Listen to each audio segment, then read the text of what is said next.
ప్రభుత్వం తలముంచి చేసినా కూడా మనం ఎన్ని సాక్షిగా చేసే పరిస్థితులు ఈ ప్రభుత్వంలో మనం ఏదైతే జరగలేదో అవన్నీ కూడా రాబోయే కాలంలో మీ అందరి ఆశీర్వాదంతో శ్రీ జగన్మోహన్ రెడ్డి గారు ఈ రాష్ట్రం ఆనందంగా అధికారంలో రాగానే మనకున్న సమస్యలు ఏవైతే మన సమస్యలుగా భావిస్తున్నామో అవన్నీ కూడా మొదటి వచ్చిన మన పార్టీ అధికారంలోకి వచ్చిన మన పార్టీలో చేసి చేరి సేవలు అందించే కార్యక్రమం చేయడం జరుగుతున్నారు.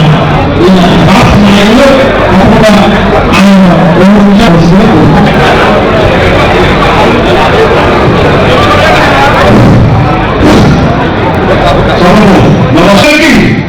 ఇదే వేరు నుంచి నా తరఫున మన నాయకులు అందరి తరఫున చంద్రబాబు నువ్వు కానీ ఈ రాష్ట్ర నాయకులు కానీ ప్రతి ఒక్కరికి ఇక్కడి నుంచి నేను సవాలు చూస్తున్నా.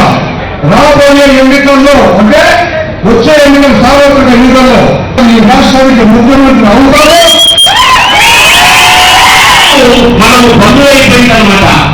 మన చంద్రబాబు నాయుడు ఈరోజు కమలాపురం నియోజకవర్గ సంబంధించిన ప్లీనరీ సమావేశం ఇక్కడ జరుగుతోంది.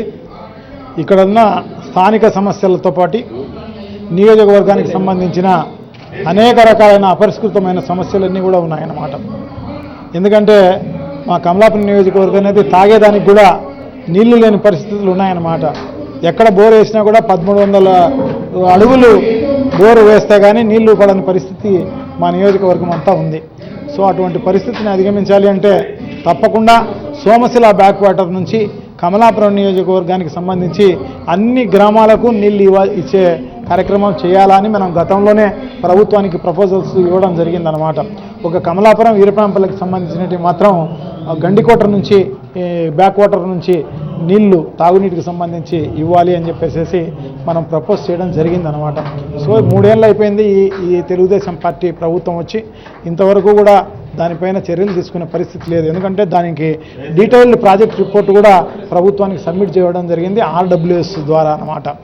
సో ఇదే కాకోకుండా ఇంకా కూడా చాలా సమస్యలు అనేటివి తాగునీటికి సంబంధించే కాదు, సాగునీటికి సంబంధించి గతంలో వైఎస్ రాజశేఖర రెడ్డి గారు, దివంగత నేత మహానేత రాజశేఖర రెడ్డి గారు మొదలుపెట్టిన GNSS అంటే గాలేరు నగరి సజల స్రవంతికి సంబంధించి ఈ ఫస్ట్ ఫేజు అనేది మన కాన్స్టిట్యున్సీకి కమలాపురం నియోజకవర్గంలో సర్వరాయ సాగర్ వరకు వస్తాయి. అంటే ఇరిపనంపల్లి మండలం వరకు కూడా నీళ్ళు వచ్చే కార్యక్రమాలు జరుగుతాయి ఫస్ట్ ఫేజ్లో. సో ఆ ఫస్ట్ ఫేజ్కు సంబంధించి ఈ యుద్ధ ప్రాతిపదికగా పూర్తి చేయాలి అని చెప్పేసి మేము గట్టిగా డిమాండ్ చేయడం జరిగింది. దాదాపు 1300 కోట్ల రూపాయలు కేటాయించగలిగితే మొత్తం GNSS ఫస్ట్ ఫేజే కాకోకుండా సెకండ్ ఫేజ్ కూడా పూర్తి అయ్యి నగిరి వరకు నీరు పోయే కార్యక్రమం జరుగుతుందన్నమాట. ఈ కార్యక్రమము ఈ పథకం పూర్తి అయిపోతే దాదాపు మన నియోజకవర్గంలో కమలాపురం నియోజకవర్గంలో దాదాపు 80,000 ఎకరాలు నీరు సాగుదల వచ్చే కార్యక్రమం జరుగుతుందన్నమాట. అంటే ఇక్కడున్న రైతులు ఎందుకంటే ఇప్పుడు తాగేదానికి కూడా నీళ్ళు లేని పరిస్థితుల నుంచి మనం 2 పంటలు పండించుకునే పరిస్థితికి రావాలి అంటే తప్పకుండా GNSS అనేది చాలా ప్రాణాధారమైనది అన్నమాట మా నియోజకవర్గానికి సంబంధించి. సో తప్పకుండా అది పూర్తి చేయాలని మేము ఈ ప్రభుత్వాన్ని డిమాండ్ చేస్తున్నాం.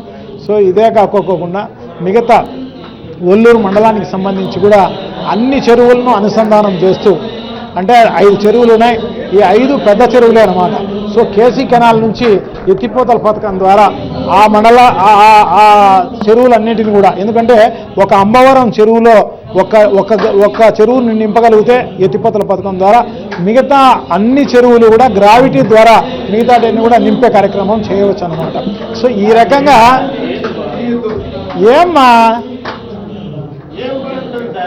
ఈ రకంగా ఒల్లూరు మండలం అంతా కూడా దాదాపు 20,000 ఎకరాలకు సాగునీరు వచ్చే కార్యక్రమం జరుగుతుందన్నమాట కేసీ కెనాల్ ద్వారా. సో ఈ రకంగా చెన్నూరు మండలంలో ఆల్రెడీ కేసీ కెనాల్ ఉంది.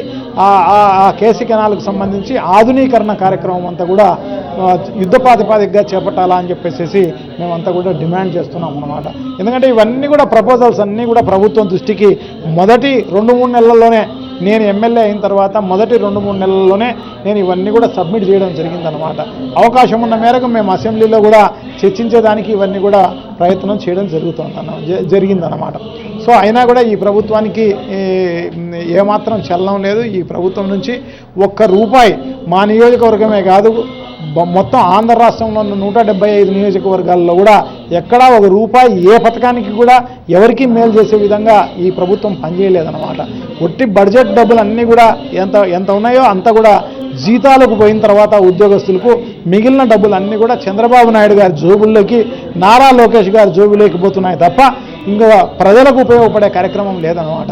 ఎక్కడైనా కూడా ఏడైనా పల్లెల్లో అభివృద్ధి కార్యక్రమాలు ఏమైనా జరిగినాయి అంటే అవన్నీ కూడా సెంట్రల్ గవర్నమెంట్కు సంబంధించిన 14th ఫైనాన్స్కు సంబంధించినటియో, లేకపోతే ఎన్ఆర్ఏజెస్కు సంబంధించినటియో, లేకపోతే ఎంపీ ల్యాడ్స్కు సంబంధించిన పనులు జరుగుతున్నాయో తప్ప మిగతా ఏ పనులు కూడా జరిగిన పరిస్థితి లేదు అని చెప్పి తెలియజేసుకుంటున్నా. ఇవన్నీ కూడా ప్రజలందరికీ కూడా బాగా తెలుసు.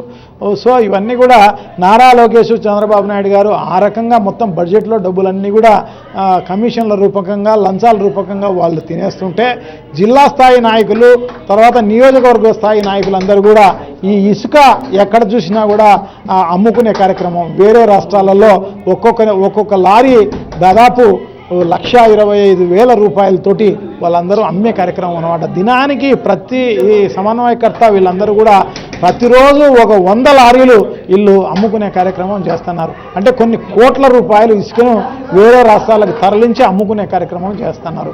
ఇదే కాకుండా నీరు చెట్టు అనే ప్రోగ్రాం పథకంలో అనేక రకాలుగా కేంద్ర ప్రభుత్వం నుంచి డబ్బులు వస్తాయి. అవన్నీ కూడా కొన్ని వేల కోట్ల రూపాయలు ఈ సమన్వయకర్తలు, జిల్లా నాయకులు వీళ్ళందరూ కూడా తినే కార్యక్రమం చేస్తున్నారు. ఇదే కాకుండా గ్రామస్థాయి నాయకులు ఉన్నారన్నమాట తెలుగుదేశానికి సంబంధించి. వాళ్ళందరూ కూడా జన్మభూమి కమిటీలలో వాళ్ళందరూ కూడా మెంబర్లుగా ఉంటారు.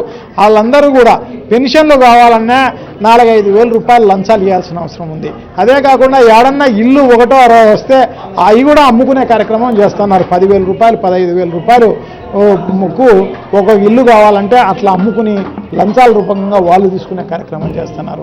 అదే కాకుండా ఎస్సీ, ఎస్టీ, బీసీ మైనార్టీలకు సంబంధించిన లోన్స్కు ఎక్కడైనా 1,15,000 రూపాయల ప్రకారం వాళ్ళు కూడా మేసే కార్యక్రమం చేస్తున్నారు. సో ఈ రకంగా ఈ రాష్ట్రాన్ని అందరూ కూడా తెలుగుదేశం పార్టీ నాయకులు అందరూ కూడా దోచుకునే కార్యక్రమం అంతా కూడా చేస్తున్నారు తప్ప ఎవరికి కూడా మేలు చేసిన పరిస్థితి లేదు. అదే కాకుండా ఎన్నికల మేనిఫెస్టోలో చెప్పిన విధంగా ఏవి కూడా ఒక్కటి కూడా అమలు చేసిన పరిస్థితి లేదు 100%. సో ఈ రకంగా ఎందుకు అంటే ఇవన్నీ కూడా వాళ్ళకి చిత్తశుద్ధి లేదన్నమాట.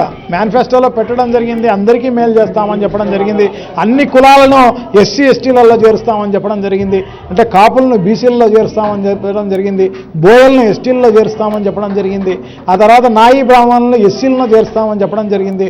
ఎప్పటి నుంచో మాదిగలకు సంబంధించి వర్గీకరణ మేము పూర్తి చేస్తాము అని చెప్పేసి వాళ్ళను ఊరిస్తూ వాళ్ళందరినీ కూడా తెలుగుదేశం పార్టీకి మద్దతు తీసుకునే కార్యక్రమంలో ఉన్నారు తప్ప ఎవరికి కూడా మేలు చేసిన పరిస్థితి లేదు అని చెప్పి తెలియజేసుకుంటున్నాను అన్నమాట. సో ఈ రకంగా మేనిఫెస్టోలో ఏ చెప్పినట్టు ఎక్కడి కూడా నెరవేర్చలేదు. ఎందుకంటే చిత్తశుద్ధి లేదు అంటే ఒట్టి డబ్బుల కోసమే వాళ్ళు ముఖ్యమంత్రులు అధికారంలోకి వచ్చినారు తప్ప ఇంకో రకమైన కార్యక్రమమే లేదన్నమాట. సో ఇవన్నీ కూడా ప్రజలు గమనిస్తున్నారు తప్పకుండా. అందుకోసమే ఇప్పుడు మొన్న లాస్ట్ మంత్ సర్వే చేస్తే 98.6% ప్రజల్లో ప్రభుత్వం పైన వ్యతిరేకత ఉంది అని చెప్పేసి తెలుస్తుంది అన్నమాట.